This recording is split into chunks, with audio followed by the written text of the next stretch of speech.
This is me in the mid-1990s, my first radio. Ending an immediate ceasefire in Rwanda. The Council has also requested the aid of communities to supply space for the many refugees in Zaire. Despite the 2,500 troops France has in Rwanda, their own land is severely populated with refugees. The French who called the meeting say there could be further humanitarian disaster in Rwanda without world action. In the nation, the discovery of a tape provided by KCBS-TV in Los Angeles shows Marsha Clark, prosecutor in the O.J. Simpson case, on Simpson's estate before a search warrant was issued. The time was recorded both automatically and manually by a technician.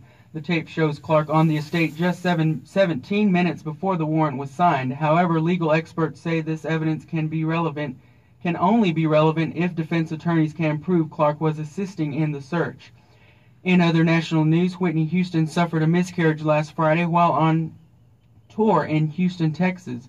The singer's performance in Houston was canceled.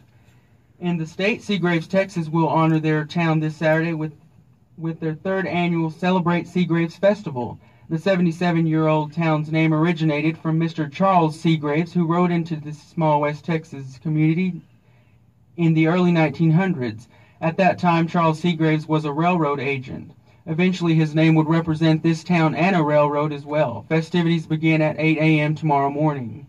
In other state news, citizens of Rawls, Texas remain in a state of disbelief today after learning just yesterday of longtime resident Elmer Reinhardt's murder. Rawls citizens recall how well-liked Reinhardt was, and they are baffled by the fact that the murderer, J.L. Quincy, was an acquaintance of Reinhardt. Quincy was shot and killed after police attempted to pull his car over for a minor traffic violation. Quincy panicked and led police on a chase. Police speculate Quincy premeditated the death and robbery of Reinhardt. Quincy was found with $2,718 in cash belonging to Reinhardt, and Reinhardt's body was found in the front seat of Quincy's car. Mr. Elmer Reinhardt was 67 years old. In local news, the Lubbock City Council provided a transportation policy that will now allow disabled persons using city bus for transportation to cancel their ride at least 3 hours before they are scheduled to be picked up. Before this policy was passed on June 28, disabled members were required to cancel by 5 p.m. the day before their scheduled pickup. Many still believe a 1-hour cancellation is ample time. John Wilson, general manager of City Bus, called the new policy a valid compromise.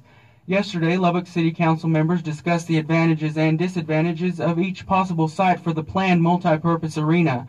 Mayor David Langston and Councilman T.J. Patterson are in favor of having the arena built near the South Plains Fairgrounds. Patterson justified his opinion, noting the importance of business growth in East Lubbock and in order to balance Lubbock's westward growth. Other members decided to remain neutral until all facts are definite. According to Councilman Randy Neubauer, there was not a general agreement among council members.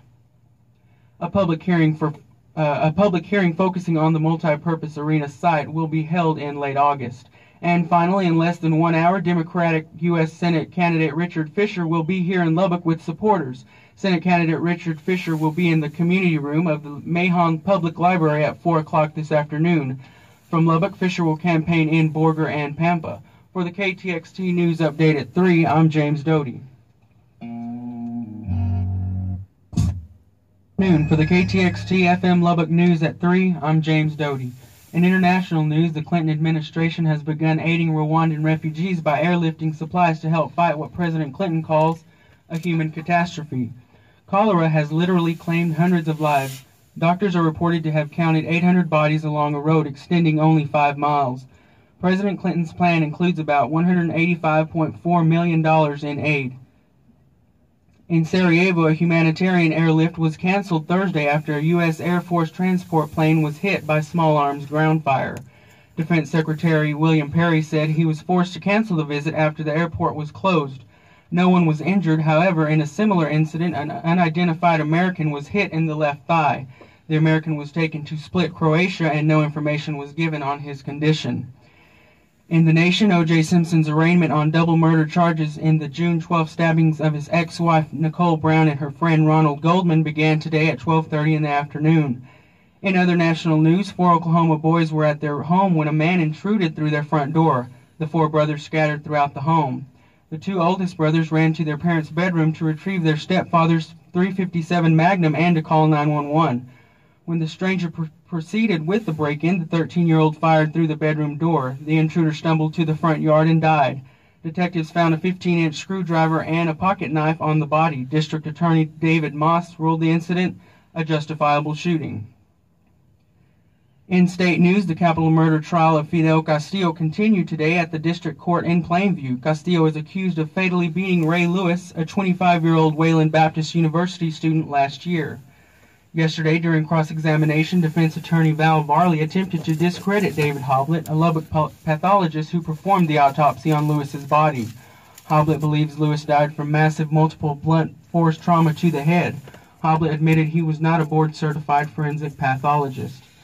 Governor Ann Richards' re-election campaign requested an apology from her Republican opponent, George W. Bush. Bush contends that academic standards are being lowered in order to serve as a political maneuver. The Texas Assessment of Academic Skills, which evaluates a student's ability to read, write, and perform mathematics, is a statewide exam. Last year, more than 300 Texas schools ranked as low-performing, which meant that these schools had fewer than 20% of its students pass all three sections of the TOS. This year, a school will be labeled low-performing if fewer than 25% of the school's students pass all three sections of the exam.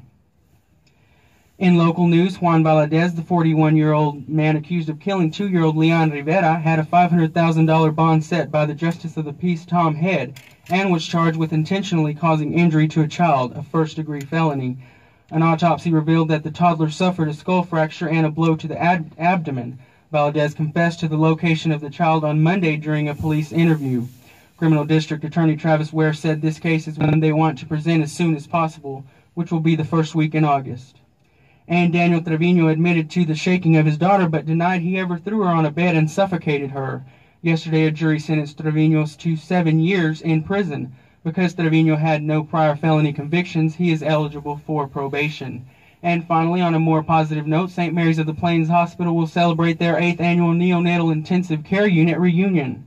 The celebration will begin on Saturday from 11 a.m. to 1:30 p.m. at Maxey Park. The unit has a 98.5% survival rate for infants admitted to the unit. The reunion is a time to have NICU graduates visit with the nurses and doctors that have influenced their lives. For more information, call 796-6667. For the KTXT News Update at 3, I'm James Doty. Roll the tape. All right, that was me. I think I was 19. It was the mid-90s. I was at Texas Tech University. And just wanted to move that from cassette tape to, YouTube. Because here is the cassette tape that it was on. That was my address in Lubbock. I don't know if you can see it. What does it say? It's kind of far. Anyway, this was a cassette tape, and I happened to run across it. And yes, my vehicle right now has a cassette tape player because I'm driving a 2003 Jalopy because television news has not paid off for me, but I'm still having the time of my life. And no one can take away my degree, my education, my 20 years experience. I'm grateful for the minority news directors that are out there that have been able to give me a chance because the consultants and the agents, it's still a very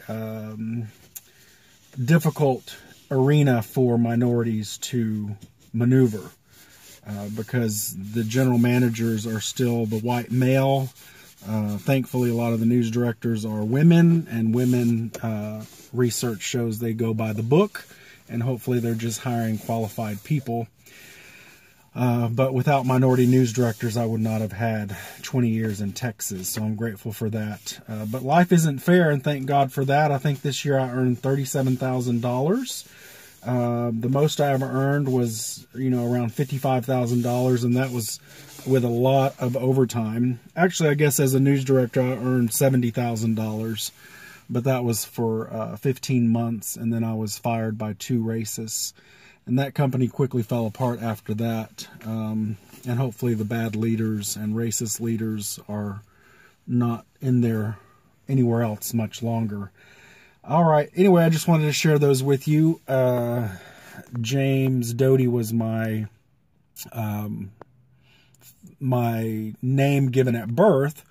My Munoz is my mother's maiden name. That's the name I use now on air.